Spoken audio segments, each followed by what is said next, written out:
చాలా ఒకే మూడ్లో ఉండి చాలా కూల్గా ప్రశాంతంగా ఉండి అటువంటి మహానుభావుడిని చాలా తక్కువ మంది నాకున్న అతి సన్నిహితంగా చూసిన అబ్జర్వ్ చేస్తే అంత మంచి వ్యక్తి, సింపుల్ వ్యక్తి. అటు జస్టిస్ శ్రీకృష్ణ దగ్గర నుంచి ఒక కామన్ మ్యాన్ను కూడా తన యొక్క వాదంతో నొప్పించకుండా ఒప్పించగలిగిన వ్యక్తి నా గుంట జయశంకర్ గారు. శ్రీకృష్ణ కమిటీ దగ్గరికి వెళ్ళినప్పుడు వాళ్ళు కేసీఆర్ గారు అన్నారు, ఇంత పెద్ద పుస్తకం గురించి నేను ఓర్వి మాత్రం చెప్తానండి, మిగిలినంతా మీరే చెప్పండి అని. ఆయనే చాలా సమగ్రంగా వాళ్ళ కమిటీకి చెప్పారు.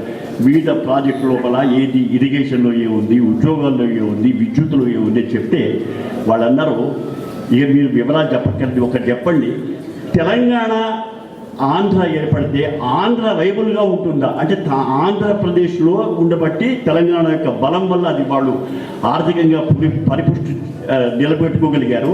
ఒకవేళ ఆంధ్ర ప్రాంతం విడిపోతే అది కూడా వైబుల్గా ఉంటుందా, ఆర్థికంగా నిలదొక్కగలుగుతుందా, అది మీరు స్టడీ చేసి నాకు ఒక రిపోర్ట్ ఇవ్వమన్నారు.